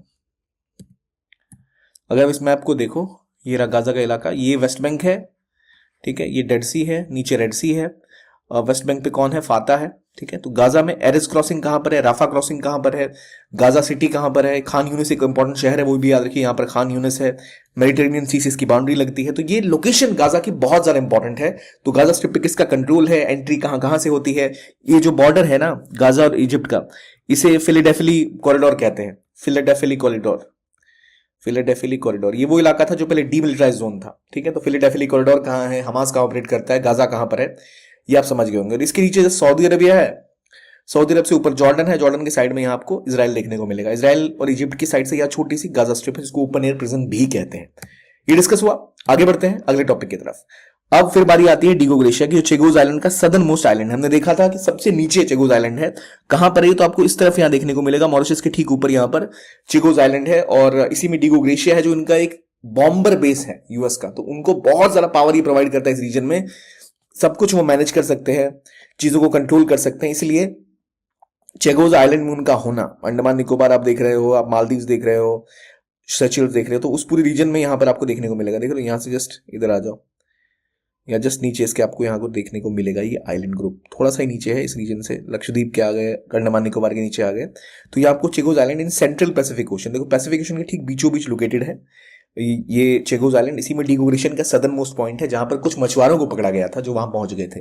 और ये बहुत दुखद है कि देखो अभी तक जो डेवलप कंट्रीज उन लोगों ने इतना पकड़ अपना यहाँ पे हर जगह अपनी बेस खड़ी कर रखी है और इन एरियाज पे कब्जा जमा के रखा हुआ है। तो अगर आपसे डिगो ग्लेशियर पूछा जाए, चेगोज आर्किपेलागो पूछा जाए कहां पर है, is in central Indian ocean या पैसिफिक में है या अटलांटिक में है, ये क्लियर होना चाहिए। हमने एक अफ्रीकन आइलैंड के बारे में बात की जो यहाँ लोकेटेड है। क्या नाम है भाई उसका? वो अटलांटिक में, पैसिफिक में। तो यहीं पर आप फंसोगे, पैसिफिक कहां पर है, अटलांटिक कहां पर है, कौन सा आइलैंड कहां पर है, ये याद रखना जरूरी है। ठीक है, और अगला टॉपिक आता है सऊदी अरब के बारे में। सऊदी अरब ने इंडियन गवर्नमेंट के साथ हज एग्रीमेंट पूरा कर लिया। तो अगले साल 2025 में 1,75,000 के आसपास जो इंडिया से जो हज पिलग्रिम करना चाहते हैं वो श्रद्धालु जाएंगे। कहां जाएंगे? सऊदी अरब में मक्का, मदीना, जो सबसे इंपॉर्टेंट होलीएस्ट इस्लामिक साइट्स हैं उनके ऊपर जाएंगे। तो एग्रीमेंट होने का मतलब है कि इंडिया से जो लोग पिलग्रिमेज करना जाना चाहते हैं, हज करने जाना चाहते हैं, उनके लिए बहुत अच्छी ये खबर है। और इंडिया ने सऊदी अरबिया के साथ ये एग्रीमेंट कर लिया है। अब सऊदी अरब को देखो, सऊदी अरब किसके किसके साथ बाउंड्री शेयर करता है, कहां से कहां तक फैला हुआ है। तो सऊदी अरबिया एक ऐसी कंट्री है जो आपको रेड सी से लेके पर्शियन गल्फ तक स्प्रेड है। इसकी बाउंड्री आप देखो, ऊपर जॉर्डन, इराक, कुवैत, अब कतर। मैरीटाइम बाउंड्री देखोगे तो इनकी बहरीन से, यूएई से, ओमान से, यमन से, पूरी रीजन के साथ इनकी बाउंड्री शेयर होती है। और ये बहुत ज्यादा पावरफुल इसलिए भी हो जाते हैं क्योंकि इनका हर इलाके में लगभग इनकी पहुंच है। इनकी कैपिटल रियाद है। 2 सबसे इंपॉर्टेंट होलीएस्ट जो साइट्स हैं इस्लाम की, मक्का और मदीना, यहीं पे लोकेटेड है। तो ये हो गई कहानी सऊदी अरब की। इंपॉर्टेंट डेजर्ट में रूबल खाली डेजर्ट है, अन नफूद डेजर्ट है, ये भी इंपॉर्टेंट लोकेशन है जो सऊदी अरेबिया में है। सऊदी अरेबिया की लोकेशन का आपको पता लग गई। इसराइल इसके ठीक ऊपर है। यहां जाते जो ऊपर तो गल्फ ऑफ अकाबा आएगा, रेड सी के ऊपर, गल्फ ऑफ अकाबा के ऊपर इधर आओगे तो आपको दिखेगा कौन सा गल्फ? स्वेज। तो ये सारी चीजें याद रखिएगा। सऊदी अरब के साथ कौन सा एग्रीमेंट हुआ? हज एग्रीमेंट, ऑब्वियसली और किसी के साथ कर नहीं सकते, साइट्स वहीं पर है तो उन्हीं के साथ ही एग्रीमेंट होगा। तो ये बातें हो गई सऊदी अरब की, इजराइल गाजा के सीज फायर की। और इन सभी लोकेशंस को जो भी हम डिस्कस कर रहे हैं, जहां जहां हमने चीजों को डिस्कस किया है, चाहे काबो वर्दे है, कहां पर ये लोकेटेड है, इंडोनेशिया की बात हो गई, कहां पर है ये, ठीक है, आपने चेगोज आर्किपेलागो ढंग से देखा, तो इन सभी चीजों को आप एक बार मैप पे लोकेट कर लीजिए और पिछले हफ्ते के साथ रिवाइज जरूर करिए। अगला एक लोकेशन, वो Indian location, it is about Zmorh tunnel. Zmorh tunnel यानी जेड की तरह शेप टनल है, जो असल में कहां बनाया गया है? तो ये असल में कोशिश की गई है कि लद्दाख कश्मीर का जो रीजन है वहां पर ऑल वेदर कनेक्टिविटी बढ़ाई जाए, ताकि हमारे जो भी मिलिट्री की रिक्वायरमेंट है या जो इवन सिविलियन लोगों की रिक्वायरमेंट है पूरी हो सके। तो ये कंप्लीट हुआ, इसको प्राइम मिनिस्टर मोदी वहां पहुंचे। ये जेड शेप है इसका नाम, इसलिए जेड मोर टनल आप कह सकते हो। जोजिला प्रोजेक्ट की तरह देखा जाता है, श्रीनगर को लद्दाख से जोड़ता है। 6.5 किलोमीटर का जेमोरी टनल है। कहां पर? गंडरबाल डिस्ट्रिक्ट, जम्मू कश्मीर में, वहां पर था ये। और ये सोनमर्ग के साथ कनेक्ट कर रहा है गंदरबाल डिस्ट्रिक्ट को। तो पूरा लद्दाख से लेकर श्रीनगर तक कनेक्टिविटी डेवलप हो जाएगी, साल भर कनेक्टिविटी रहेगी, तो मिलिट्री मूवमेंट को बहुत ज्यादा सहूलियत हो पाएगी। इसलिए बहुत इंपॉर्टेंट लोकेशन है ये जेमोरे टनल। कहां पर है? It's in Kashmir. तो ये लोकेशन भी आप याद रखिए। हालांकि आईआर के डिस्ट्रिक्ट से इंपॉर्टेंट इसलिए है क्योंकि ये भारत की मिलिट्री को इतनी कैपेसिटी प्रोवाइड करेगा कि साल भर वो अपने बेसिस को अगर सप्लाई दे के जाना है तो वो जा सकते हैं। तो ये इंपॉर्टेंट है जेमोरे टनल के बारे में। आईएमएक यानी India middle east Europe economic corridor, ये काफ़ी न्यूज़ में था जब से इसके पीछे काम स्टार्ट हुआ। और ये इंडिया को जोड़ता है यूरोप के साथ। और इसकी खास बात ये थी कि इसमें अब बिल्कुल भी जो स्वेज कनाल है उसका इस्तेमाल नहीं होता। एक अल्टरनेट रूट था ये यूरोप तक जोड़ने का भारत को। इस रूट में कई सारे देश स्थापित थे। अब सवाल यह है कि इनमें से कौन कौन से पोर्ट्स हैं जो इसको कनेक्ट करने वाले थे? मुंद्रा, हाइफा, मसीना, मार्सियले, राश अल खैर। अब ये सारे पोर्ट्स बहुत इंपॉर्टेंट हैं। इनके नाम और लोकेशंस आपको पता होनी चाहिए, कौन से देश में लोकेटेड है, खासतौर पे वो जो आईमैक के मैप पर दिखाए गए थे। हालांकि इसराइल और गाजा के कॉन्फ्लिक्ट के बाद वो प्रोजेक्ट आगे नहीं बढ़ पाया, पर इनकी रेलेवेंस कम नहीं हुई। तो आप बताइए कौन सा करेक्ट आंसर है? 1 2 4 5 3 4 5 1 3 4 1 2 3 4 5, यानी सारे के सारे पोर्ट्स है मुंद्रा, हाइफा, मसीना, मार्सियले, रास अल खैर। इनका आप बताइए कौन सा करेक्ट आंसर है। मैप पे इसको देखेंगे हम, तब तक आप अपने कमेंट बॉक्स में आंसर लिखिए। क्या आपको ये लोकेशन पता भी है या नहीं? बहुत न्यूज़ में रहते थे मैं कई सारे पोर्ट, तो उन पोर्टों का पता आपको जरूर होना चाहिए। अगला क्वेश्चन देखते हैं तब तक। Consider the following statement. Clarion Clipperton zone in the Atlantic ocean is known for its rich deposits of polymetallic nodules. पहली बात, अटलांटिक ओशन में है ये, और यहाँ पर पॉलीमेटालिक नोड्यूल्स का बहुत बड़ा एक जखीरा है, रिच डिपॉजिट। सर कहा जाता है कि काफ़ी न्यूज़ में था एरिया अभी। These nodules contains minerals like manganese, nickel, copper, cobalt used in renewable energy technologies. अब देखिए, याद रखिए कि जो ये CCZ है, क्लैरियन क्लिपर्टन जोन, इसके बारे में हमने ऑलरेडी प्लेसेस इन न्यूज़ में कुछ महीनों पहले डिस्कशन किया था। तो अगर आपने रिवाइज किया तो आपके एटलीस्ट पे मार्क जरूर होगी वो location. Which of the following is correct? Both 1 and 2 are correct. 2 is the correct explanation. Both 1 and 2 are correct, but 2 is not the correct explanation. 1 is correct, 2 is incorrect. 1 is incorrect, 2 is correct. यहां पर आपको ध्यान रखना है कि इसकी location कहाँ है, अटलांटिक में ही है या कहीं और है। आप तब तक आंसर कमेंट बॉक्स में लिखिए और हम पिछला क्वेश्चन डिस्कस करते हैं। आई होप आपको याद आ गया होगा कौन कौन सी जगह है। आईमैक को अगर आप देखो तो आईमैक का कुछ इस तरह से लोकेशन था कि अब इंडिया में मुंद्रा का पोर्ट है, कांडला का पोर्ट है, और मुंबई पोर्ट, जवाहरलाल नेहरू पोर्ट से भी आप इसको जोड़ोगे, जिसमें फुजारिया, गवाहिद, हारादा, सऊदी अरेबिया होते हुए हाइफा और रास अल खैर। अगेन 2 इंपॉर्टेंट पोर्ट हैं, रास अल खैर और दमन, दोनों का ही इस नाम यहाँ पर जिक्र किया जाता है।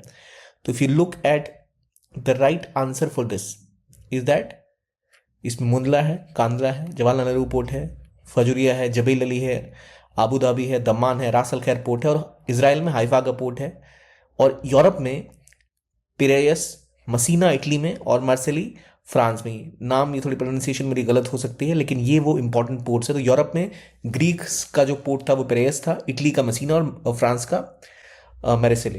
तो ये इंपॉर्टेंट पोर्ट है यूरोप में। इसराइल का हाइफा पोर्ट, अदानी ग्रुप जिसको ऑपरेट भी करने वाला था, Fujairah, Jebel Ali, Abu Dhabi UAE में, और दमन, रास अल खैर सऊदी अरब में। ये सारे इंपॉर्टेंट पोर्ट्स हैं इंडिया के, तो नाम आपको याद होंगे ही होंगे, मुंद्रा, कांद्रा और जवाहरलाल नेहरू पोर्ट। तो ये सारे पोर्ट हैं जो इसमें जुड़े हुए थे। और क्या था ये कॉरिडोर? जिसमें आप roads, ports, railway connectivity, linkage जोड़ते, जिससे इंडिया और यूरोप तक आप सीधा सीधा बिना अब देखो यहाँ नॉर्मली जो रूट है वो रेड सी से गुजरता है, यहाँ से सुएज कनाल से होते हुए आप इंडिया आते हो, तो यहाँ पर आपको इधर से गुजरना ही नहीं पड़ेगा। तो यहाँ यमन जो है, यमन में जो यमन में जो आपके हूती रिबल्स हैं वो जो हमला करते हैं, उनके हमले पे कोई असर नहीं होगा। आपको पर्शियन गल्फ में भी एंटर नहीं करना, तो यहाँ ईरान वाला प्रॉब्लम भी थोड़ा कम रहेगा, हालांकि ईरान तो ये सामने बैठा हुआ है। But this is an alternate root, जिससे इस रूट के ऊपर जो परेशानियां थी वो सारी परेशानी सॉल्व हो जाती और एक अल्टरनेट रूट क्रिएट हो जाता। तो ये था आईमैक। हालांकि इसराइल भी इसमें शामिल है, यूएई भी इसमें शामिल है, सऊदी अरेबिया भी इसमें शामिल है, लेकिन अब जब इसराइल और गाजा के बीच में कॉन्फ्लिक्ट है तो उसके बाद यूएई वगैरह थोड़े से पीछे हट गए इस चीज़ को लेकर, अभी वो उतने खुल के इसके सामने नहीं आना चाह रहे। दूसरा क्वेश्चन था क्लैरियन क्लिपटन जोन के बारे में। अब देखिए क्लैरियन क्लिपटन जोन पहले लोकेटेड कहाँ है, तो इट इज इन पैसिफिक, और यहाँ क्या लिखा हुआ है अटलांटिक। तो अटलांटिक में तो बिल्कुल भी नहीं है, स्टेटमेंट पहला तो यूं ही बाहर चला गया। और दूसरा पॉइंट ये है कि ये जो पूरा रीजन है ना क्लियरियन कैपिटल जोन का, ये न्यूज में क्यों है, क्योंकि यहां पर बोला गया डार्क ऑक्सीजन मिला है। डार्क ऑक्सीजन मतलब वो ऑक्सीजन जो समुद्र की सतह के हजारों फीट नीचे उत्पन्न होता है अंधेरे में, बिना किसी लाइट के। जनरली हमें पता होता है ऑक्सीजन प्रोड्यूस करने के लिए फोटोसिंथेसिस करनी होती है, फोटोसिंथेसिस लाइट की प्रेजेंस में ही प्लांट कर पाते हैं, लेकिन डार्क ऑक्सीजन इतनी गहराई में उत्पन्न हो रहे हैं समुद्र के नीचे कि वहां लाइट तो होती नहीं है। तो हमारी जो नॉर्मल समझ है ये उससे बाहर जाते हुए ऑक्सीजन क्रिएट करने की बात करते हैं।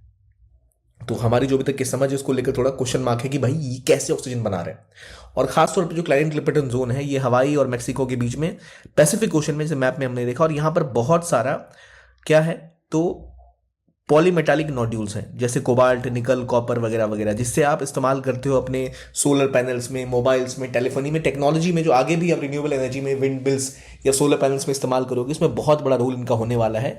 तो क्लैरियन क्लिपटन जोन इज इन हवाई, यहाँ देख रहे हो ये रहा हवाई, इधर आपको मैक्सिको दिख गया, इसके बीच के रीजन में है ये, ना कि अटलांटिक में। अटलांटिक तो इधर है, ठीक है।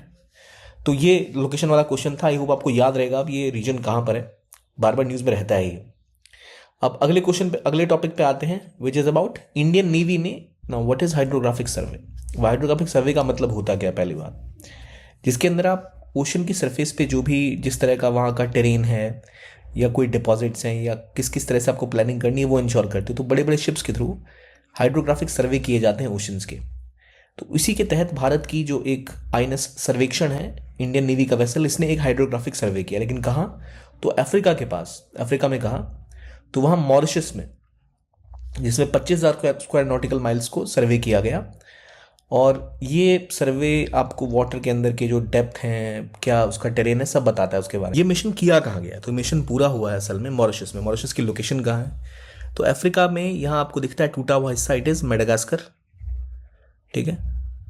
मेडागास्कर से टूट के अलग यहाँ का छोटा सा आइलैंड, इट इज़ मॉरिशस। यहाँ पर इंडियन ओरिजिन के काफ़ी लोग हैं इनके। अगर आप इवन राष्ट्रपति का नाम देखो, धर्मवीर गोकुल, तो ये मेजर जो पॉपुलेशन यहाँ की है वो बिहार और उड़ीसा से जो लोग इंडेंजर्ड लेबर बन के इस रीजन में गए थे काम करने, वो वहाँ पर एक बड़ा हिस्सा बनाते हैं, और इंडिया के लिए स्ट्रेटेजिकली भी बहुत इंपॉर्टेंट है लोकेशन। तो मॉरिशस कहाँ है आप देख लो, इसकी लोकेशन को ठीक से समझना है तो इस मैप में देखो, ये इंडिया है, इधर मालदीव्स, ठीक है, इधर अंडमान निकोबार या लक्षद्वीप, लक्षद्वीप के नीचे मालदीव्स, मालदीव्स के नीचे आपका मॉरिशस का रीजन आता है, इधर सेशल्स। तो मॉरिशस, सेशल्स, ये तीनों, ये और ये मालदीव्स, ये तीनों कंट्रीज भारत की इंडो पैसिफिक की सेफ्टी के लिए बहुत ज़रूरी है।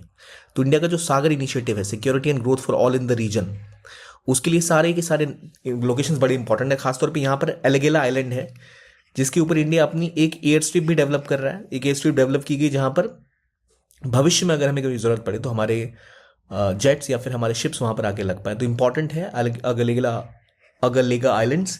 अगलेगा जब पूछा जाए तो वो कहाँ पर है, इट इज़ इन मॉरिशस, ठीक है। एक और आइलैंड अगर मैं आपको पूछूं सेशल्स का, जो काफ़ी टाइम से न्यूज़ में था, हमने कवर भी किया था, अगलेगा के अलावा सेशल्स का कौन सा आइलैंड है जो बहुत ज़्यादा न्यूज़ में था, जहाँ इंडिया की प्रेजेंस की बात की जा रही है। तो अभी क्या हुआ है, अभी मॉरिशस में असल में एक हाइड्रोग्राफिक सर्वे हुआ है। किसने किया है, आईएनएस सर्वेक्षण ने। मॉरिशस की लोकेशन क्या है वो याद रखिए, बहुत ही खूबसूरत एक आइलैंड है ये, पोर्ट लुइस इसकी राजधानी है, इंडियन ओशन में स्पेस्ड है ये।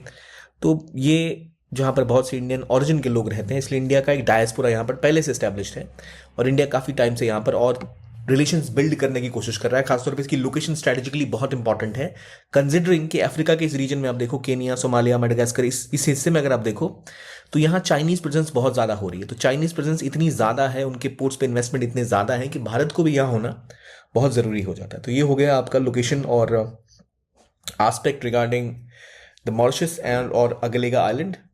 अगला टॉपिक देखते हैं विच इज अबाउट इसरो का अपना 100वां रॉकेट लॉन्च हो रहा है। कहाँ से? सतीश धवन स्पेस सेंटर से। अब पहली बात तो ये है कि भाई स्पेस स्टेशन कहाँ पर इंडिया के हैं और क्यों ये इतने रेलेवेंट हो जाते हैं। देखिए, तो इंडिया में जनरली आप देखते हो तो हमें पता है श्रीहरिकोटा ये है, जहाँ से आंध्र प्रदेश में आपके सारे नॉर्मली जो आपके जितने भी लॉन्चेस होते हैं। लेकिन एक अल्टरनेट लॉन्च की बात की गई थी, वो कहाँ से होता है? वो होता है कुलशेखरापट्टनम। ये कुलशेखरापट्टनम है। यहाँ पर एक खास बात है कि जब भी आप श्रीहरिकोटा से अपने किसी भी रॉकेट को लॉन्च करते हो तो आपको एक मैनूवर करना पड़ता है, डॉगलेग मैनूवर। क्योंकि क्या है ना, यहाँ से जब ये रॉकेट गुजरता है तो उसको श्योर करना पड़ता है कि श्रीलंका के ऊपर ना गिर जाए। यहाँ इसको मूव करना पड़ता है ताकि श्रीलंका के ऊपर गिरने का खतरा ना रहे। तो थोड़ी ट्रेजेक्ट्री बदल जाती है, इसको कैलकुलेट करने में घुमाना पड़ता है।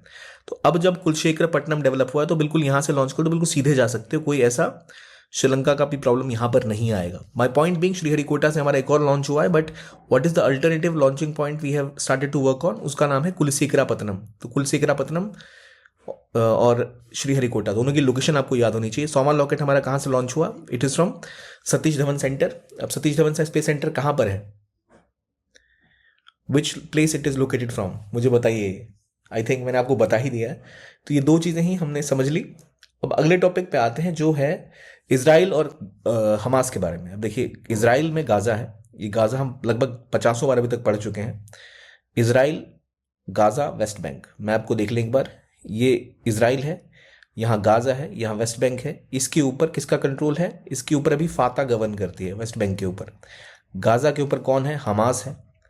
हमास के साथ इसराइल की एक जंग छिड़ी और यहाँ जो इसराइल और हमास की बाउंड्री है वहाँ फिलाडेल्फिया कॉरिडोर जो है वो ये रहा, जो इजिप्ट और गाज़ा के बीच में। यहाँ राफा है, ऊपर एरेज क्रॉसिंग है। यहाँ पर एरेज क्रॉसिंग है इस साइड, यहाँ पर राफा क्रॉसिंग है। ये इनके इंपॉर्टेंट शहर खाल यूनिस, देर एल बगा, गाज़ा, जबालिया का रिफ्यूजी कैंप, बहुत बड़ा दुनिया का एक मेजर रिफ्यूजी कैंप है। ये सारे नाम आपको आई होप याद होंगे। अब जब युद्ध हुआ था उसके अंदर हुआ क्या था? हमास के मिलिटेंट अंदर गए थे, कुछ इजरायली सिटीजन्स को वो अगवा करके अंदर ले आए थे थ्रू टनल्स, और बदले में फिर इसराइल ने यहाँ पर हमला बोल दिया था। अब इनके बीच में एक सीज फायर हुई है। ये सीज फायर क्या है जरा ये समझते हैं। सीज फायर में मेजर कहानी क्या है कि अभी जो राफा क्रॉसिंग है वो भी बंद है, एरेज क्रॉसिंग वो भी बंद है। एरेज इधर है, राफा इधर है। तो जो सीज फायर ओवरव्यू है इसके अंदर ये 3 स्टेज में ये एग्रीमेंट हुआ है। यानी सबसे पहले जो इसराइल के जो कुछ औरतें बच्चे हैं जो गाजा में भी अगवा करके रखे गए हैं उनको छुड़ाया जाएगा, उनको हमास वापस करेगा। तो जब वापस आ जाएंगे तो इसराइल लगभग 1000 जो पैलेस्टीनियन यानी जो गाजा के लोग जिनको उन्होंने बंदी बना रखा है उनको छोड़ेगा।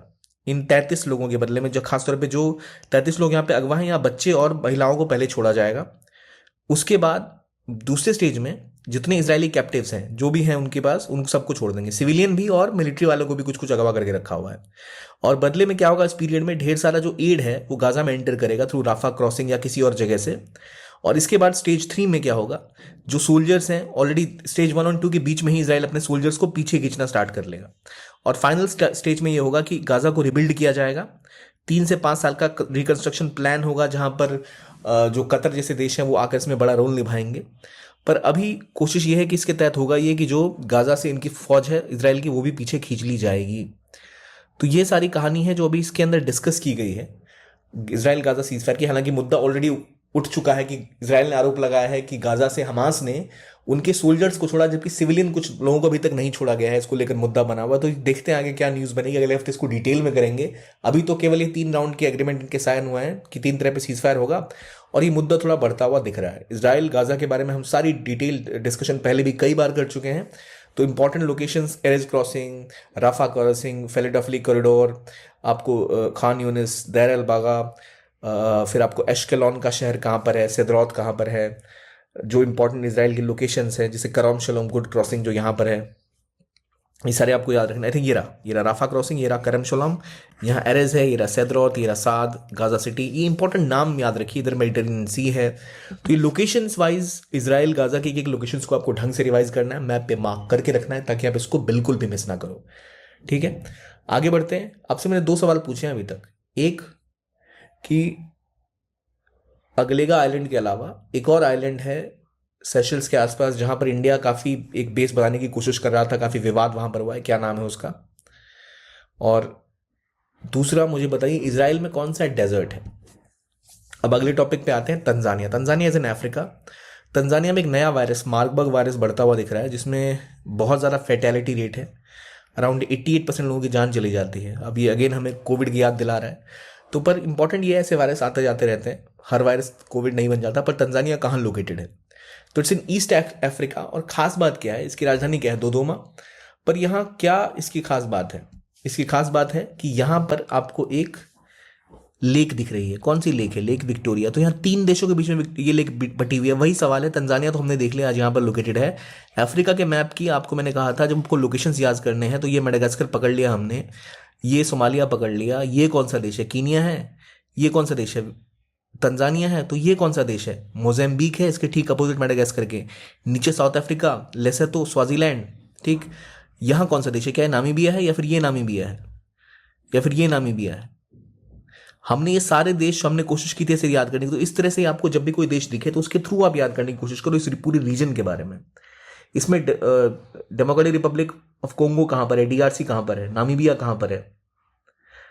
तो ये इस तरह ही आपको इस लोकेशन को याद करना होगा, तभी जाकर आप अफ्रीका को याद कर पाओगे। मैंने तंजानिया के बारे में पढ़ा, तंजानिया, युगांडा, कीनिया आपस में कोई चीज बांटते हैं। क्या नाम है उस चीज का? हमने पिछले हफ्ते भी डिस्कस किया था, हमने कॉन्फ्लिक्ट न्यूज रिसेंटली डिस्कस किए थे, वहां भी हमने डिस्कस किया था। तो एक काम करना होगा आपको, मैप खोल के, एटलस खोल के आपको ध्यान देना होगा, ताकि इन लोकेशंस को याद रख पाओ। तो मैं अगर ऐसे भी उठ के आपको बताऊं क्या चीजें हैं, आई होप आपको याद हो गई कि ये मेडागास्कर है, इसके सामने मोज़ेम्बिक है, नीचे साउथ अफ्रीका है, ये लेसोथो है, ये स्वाजीलैंड है। ये तो याद रहेगा आपको। अब देखो, ये इसके ठीक ऊपर जो ओशन वाला इलाका है ना, यहाँ पर नामीबिया है, ये नामीबिया है। यहाँ जो लैंड लॉक है, ये है बोट्सवाना, हाथियों वाला देश। ये क्रिकेट वाला देश है जिम्बाब्वे। इसके ऊपर है ये जाम्बिया। यहाँ पर है अंगोला। इसके ऊपर जाओगे DRC, democratic Republic of Congo. मैंने बोला था 3 देश एक शेयर करते हैं, तंजानिया, कीनिया और युगांडा शेयर करते हैं लेक विक्टोरिया को। इसके ऊपर यहाँ आ जाओगे इथोपिया, यहाँ आ जाओगे आपका फिर सूडान है, फिर ऊपर और आ जाओ तो आपका फिर इजिप्ट आ जाता है, लीबिया, ट्यूनीशिया, अल्जीरिया, मोरक्को। पर इस तरह याद नहीं होगा, आपको एक एक लोकेशन पिक करनी होगी। जैसे हमने अभी ये लोकेशन याद की कि भाई चलो यहाँ तंजानिया है, एक इंपॉर्टेंट वाटर बॉडी है, तो वो हमें याद रहेंगे। देखो, हमें पता है कि ये देश जो है ये टूटा हुआ अलग सा मेडागास्कर है। तो मेडागास्कर के सामने मोज़ेम्बिक है, इसके ऊपर तंजानिया है। ये कौन सा देश होगा? ये है डीआरसी। यहाँ कीनिया है, यहाँ युगांडा है, ये साउथ अफ्रीका है। तो ये आपका कौन सा देश है? बोट्सवाना है, ये जिम्बाब्वे है, ये नामीबिया है, ये अंगोला है, यहाँ जाम्बिया है। डबल जेड सामने सामने दिख रहा है। इसके साइड में और चले जाओ, उधर मोज़ेम्बिक वाला हिस्सा आ गया। फिर यहाँ आप आ जाओ तो कोंगो, डीआरसी के, डेमोक्रेटिक रिपब्लिक ऑफ कोंगो के साइड में यहाँ कोंगो आ जाएगा। फिर यहाँ गेबॉन आ जाएगा। तो इस तरह आप चीज़ों को याद कर सकते हो। ऊपर Cameroon, Nigeria, Niger. But the point is, जो लोकेशन आप पढ़ रहे हो ना, उस लोकेशन के आसपास की कंट्रीज को रिवाइज कर लो, ताकि इजीली आपको चीज़ें याद रह सकें। अब अगले टॉपिक पे आते हैं, विच इज अबाउट याला ग्लेशियर। याला ग्लेशियर लगातार पिघल रहा है और कहा जा रहा है 2040 तक खत्म हो जाएगा। याला ग्लेशियर है कहाँ पर? तो ये है नेपाल में। दुनिया में लगभग 2,75,000 ग्लेशियर्स हैं वर्ल्ड वाइड बड़े। उनमें याला ग्लेशियर जो है, ये एक वैली में जिसका नाम है लैंगटैंग वैली। लैंगटैंग वैली नेपाल में आता है। एक बार नेपाल का मैप देखते हैं। यांगटैंग वैली सेंट्रल नेपाल में, इस रीजन में कहीं आएगा। तो ये याला glacier is not in India, it's in Nepal. Hindu Kush Himalayan range में है। क्रिटिकल स्टेटस का इकलौता ग्लेशियर है जो ग्लेशियर कैजुअलिटी लिस्ट में है हिमालयाज का, जो पिघलने की स्थिति में आ चुका है। तो ये बहुत इंपॉर्टेंट रोल निभाता है वाटर सोर्स के हिसाब से। अब इसका पिघलना बहुत खतरनाक हो सकता है हम सब के लिए। तो याला ग्लेशियर जब आपसे पूछा जाए तो याद रखिए कहाँ पर है। इनमें कुछ कंट्रीज का नाम लिखा हुआ है, आपको मुझे ये बताना है इनमें से कौन सी कंट्रीज डबली लैंड लॉक्ड है। यानी एक होती है लैंड लॉक कंट्री जिसके पास समुद्र का रास्ता नहीं होता, वो घिरी होती है, जैसे नेपाल या भूटान। कुछ कंट्रीज होती है जो डबल लैंड लॉक्ड होती है, यानी लैंड लॉक तो है ही, उनके साथ में जो कंट्री है वो भी लैंड लॉक्ड है। तो मतलब समुद्र तक जाने के लिए बहुत लंबा सफर तय करना पड़ेगा। ऑप्शंस हैं पैराग्वे, लाइकनस्टेन, उज्बेकिस्तान, अफगानिस्तान, भूटान और कजाकिस्तान। इनमें से कितनी डबली लैंड लॉक कंट्रीज हैं? और यहाँ आपको मेहनत करनी पड़ेगी, एक एटलस खोलना पड़ेगा और वहाँ देखना पड़ेगा ऐसी कितनी कंट्रीज हैं जो डबल लैंड लॉक्ड है। आई होप आप वो मेहनत करेंगे, और अगर आपको पता है तो बताइए आंसर क्या होगा इसका। एक दूसरा क्वेश्चन तब तक देखते हैं। With reference to fentanyl, fentanyl के परिप्रेक्ष्य में स्टेटमेंट पूछी गई है। Fentanyl is a natural opioid approved by World Health Organization for pain relief and anesthesia. Statement 2. Fentanyl is considered to be a more potent than morphine, allowing it to be used for more severe pain relief. इनमें से कौन सी statement सही है? क्या दोनों सही हैं?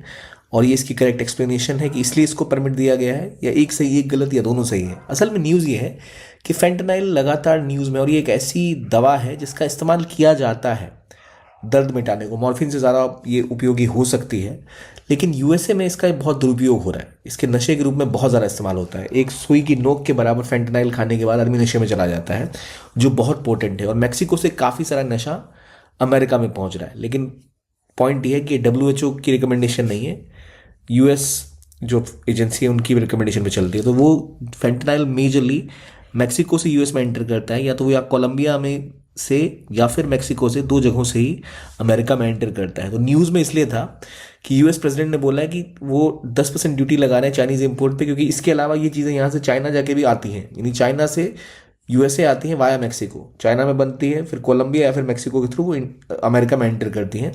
तो उनके ऊपर टैक्स बढ़ाया गया है। ये 100 गुना ज़्यादा पोटेंट होता है मॉर्फिन से, और 50 times more potent than heroin as a analgesic. तो इसकी ओवरडोज की वजह से कई लोगों की जानें वहाँ जाती हैं। तो इसलिए ये एक लगातार ऐसा इलाका है जिससे अमेरिका बहुत ज़्यादा परेशान है। तो इन ऑपोइड्स को, और ख़ास तौर पे फेंटेनाइल को लेकर काफ़ी विरोध रिसेंटली अमेरिका में हुआ। इसकी ओवरडोज से कई युवा वहाँ पर मारे जा रहे हैं प्रत्येक वर्ष। तो एक बड़ा मुद्दा है। तो फेंटेनाइल को रोकना भी मुश्किल है, बहुत छोटी मात्रा में उसकी ज़रूरत पड़ती है, तो इसलिए उसका स्मगलिंग करना across the border of US काफ़ी ईजी रहता है। तो वो आपको याद रखना है। और पहला क्वेश्चन जो था ये डबल लैंडलॉक कंट्री वाला, ये मुद्दा इसलिए भी न्यूज़ में कि रिसेंटली जनरल असेंबली ने एक programme for action for landlocked countries launch किया है इस डेकेड के लिए, जहां बोला है कि इन देशों के पास एक अजब सी समस्या है, इनके पास समुद्र का एक्सेस नहीं है। तो ऐसी कंट्रीज़ के लिए ट्रेड और डेवलपमेंट में जो दिक्कतें आती हैं उसको रिजॉल्व करने के लिए विशेष चीज़ों को प्रायोरिटाइज करना पड़ेगा। यहाँ कैसे इन देशों में इकोनॉमिक ग्रोथ हो, कैसे इनमें रीजनल ट्रेड बढ़ाया जा सके ताकि ये व्यापार कर पाए, कैसे इन इलाकों में ट्रांसपोर्ट कनेक्टिविटी बढ़ाई जा सकती है। तो इसके लिए कुछ नए फ्रेमवर्क डिसाइड किए गए हैं। और ऐसे तो 32 लैंडलॉक कंट्री हैं, लेकिन जो 2 डबली लैंडलॉक कंट्रीज़ हैं वो है लाइकनस्टीन और उज़्बेकिस्तान। 2 ही ऐसी कंट्रीज़ हैं जो डबल लैंडलॉक्ड हैं, यानी उनसे बाहर जो कंट्रीज़ हैं वो भी लैंडलॉक्ड हैं।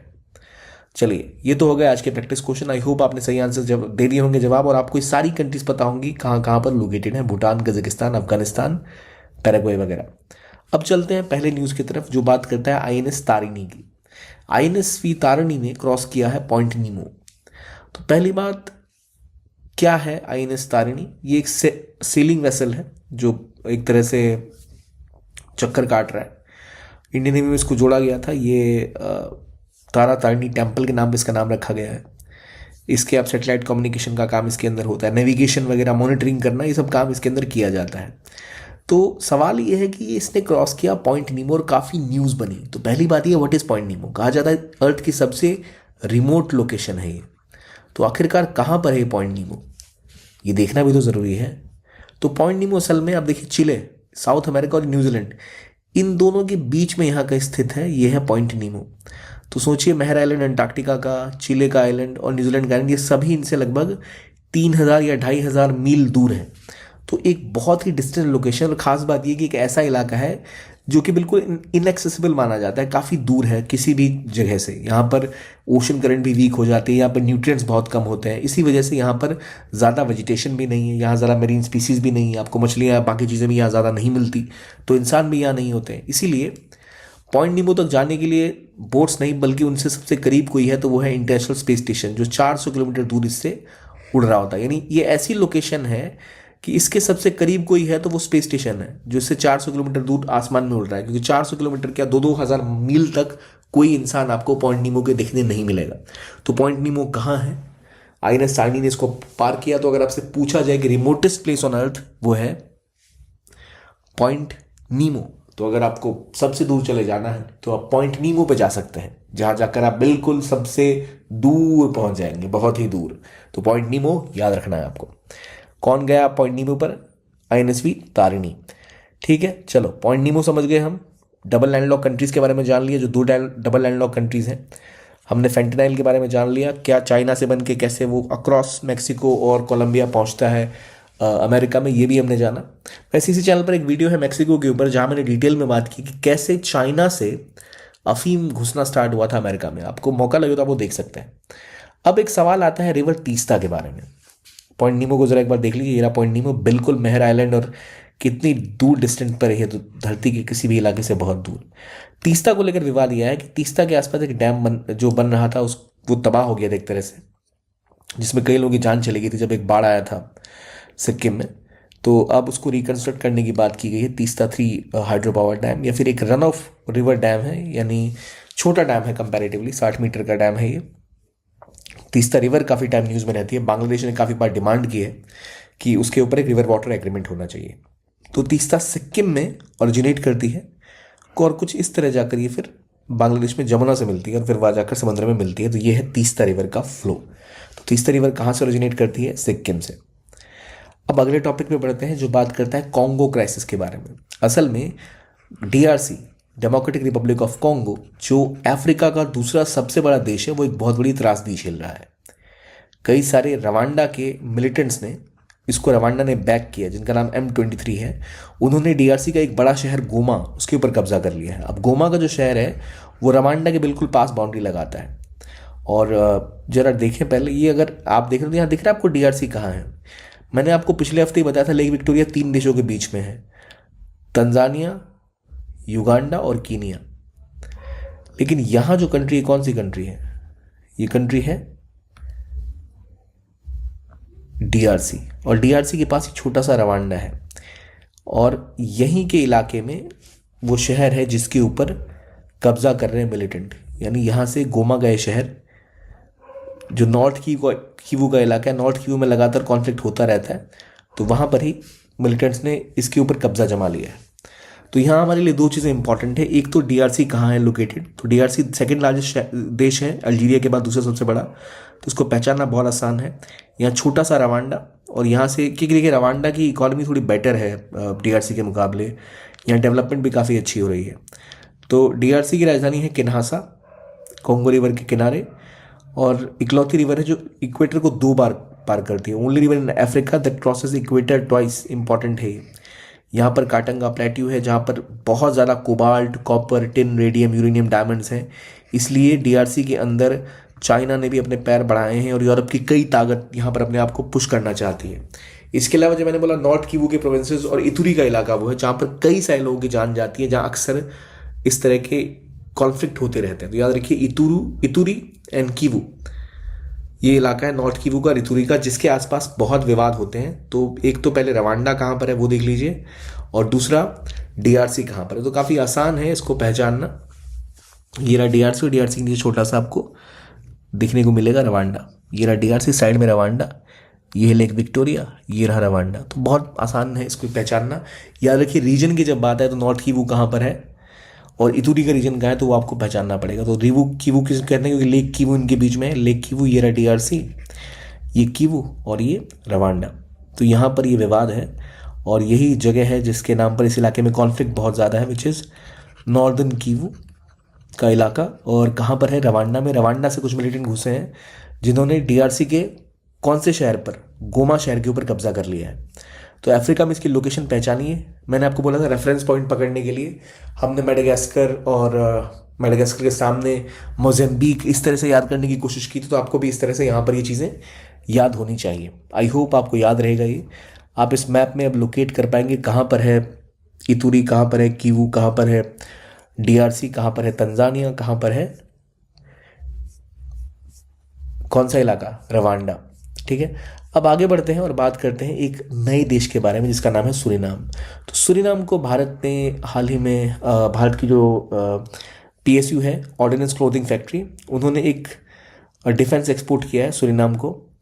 तो मिलिट्री यूनिफॉर्म इंडिया ने एक्सपोर्ट किया है सूरीनाम को। सूरीनाम कहाँ है भाई? सूरीनाम साउथ अमेरिका की छोटी सी कंट्री है जो गयाना और आपके फ्रेंच गयाना के बीच में स्थित है। ये है सूरीनाम।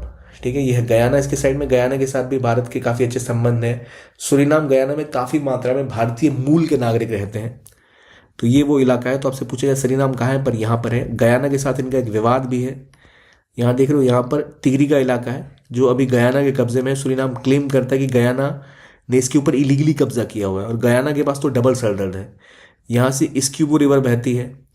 तो यहाँ जो वेनेजुला है, ये वेनेजुला है, ये इधर क्लेम करता है कि भाई ये इलाका हमारा है। और ये जो इलाका है जिसे आप देख रहे हैं, ये है टिगरी का रीजन, जिस टिगरी के रीजन के ऊपर सूरीनाम क्लेम करता है। तो टिगरी का रीजन कहाँ है और एस्क्यूबो का रीजन कहाँ है वो याद रखना। और सूरीनाम में ही जो इंडिया की ऑर्डिनेंस फैक्ट्री, उन्होंने मिलिट्री यूनिफॉर्म एक्सपोर्ट किए हैं। तो सूरीनाम साउथ अमेरिका के रीजन में है। और कहाँ लोकेटेड है, काफ़ी इजी है, साउथ अमेरिका में ज़्यादा देश नहीं है, तो इसको पहचानना आसान है। Guyana, Suriname, French Guinea, this is Venezuela. आप मुझे बताइए ये कौन सा देश है, क्या ये कोलंबिया है या बोलिविया है, कौन सा देश है? नीचे ब्राज़ील, अर्जेंटीना को पहचानना तो काफ़ी आसान है। आप अपना मैप खोलिए और एक बार साउथ अमेरिका को गौर से देखिए, तो अब आपको ये तो याद रहेगा कहाँ इंडिया की ऑर्डिनेंस फैक्ट्री ने मिलिट्री यूनिफॉर्म एक्सपोर्ट की है। तो वो जगह है सूरीनाम, जहाँ इंडियन मूल के भी कई सारे लोग रहते हैं। ठीक है, कैरिकॉम के मेजर पार्ट है यहाँ देश, कई सारे कैरिबियन कम्युनिटी। अगले टॉपिक पर आते हैं जो बात करता है जॉर्जिया के बारे में। जॉर्जिया को मलेरिया फ्री डिक्लेयर कर दिया गया। जॉर्जिया एक राज्य भी है अमेरिका में, पर यहाँ एक देश जॉर्जिया की बात हो रही है। और दुनिया में 45 देश ऐसे हैं जो मलेरिया फ्री है। इवन श्रीलंका भी कुछ टाइम पहले तक मलेरिया फ्री था, आई थिंक अभी भी है।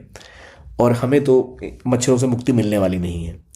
तो ईयू का जो रीजन है, यूरोपियन रीजन, वहाँ पर एक ही देश है अभी तक जो मलेरिया फ्री नहीं है, विच इज़ टर्की। बाकी सारे कंट्रीज़ यहाँ पर मलेरिया फ्री डिक्लेयर हो चुके हैं।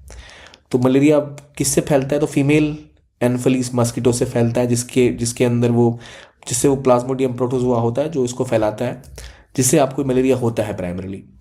तो जब आप बात कर रहे हैं जॉर्जिया की, तो उसकी लोकेशन कहाँ है? वर्ल्ड मैप में अगर आप देखो, कैस्पियन सी है, यहाँ पर अजरबैजान है, ठीक है, ये अर्मीनिया है ये वाला हिस्सा, और अर्मेनिया अजरबैजान के ऊपर ये हिस्सा है, it is your country of Georgia.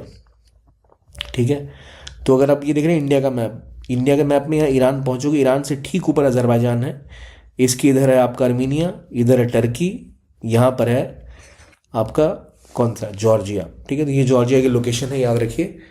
Russia, Armenia, Turkey, किधर यहाँ जॉर्जिया। ब्लैक सी से इनकी बाउंड्री लगती है। कैस्पियन सी से लगता है यहाँ अजरबैजान, और ब्लैक सी से लगता है यहाँ पर जॉर्जिया। तो याद रखिए जॉर्जिया की लोकेशन कहाँ पर। पहले ये सारी कंट्रीज़ यूएसएसआर का पार्ट हुआ करती थी। आई होप आपको याद होगा। बाकी कंट्रीज़ भी कौन कौन सी बॉर्डर्स, ये आरएलसी कहाँ पर है यहाँ बता सकते हैं? इसमें कौन सी आरएलसी है, कौन सी कैस्पियन सी है, कौन सी ब्लैक सी है, सी ऑफ अजोव कहाँ पर है? ठीक है, मुझे बताइए सारे ऑप्शंस। आप कमेंट सेक्शन में क्या इसको आइडेंटिफाई कर रहे हैं या नहीं कर पा रहे हैं? आपको बिल्कुल करना चाहिए, हमने कई बार इसको डिस्कस किया हुआ है।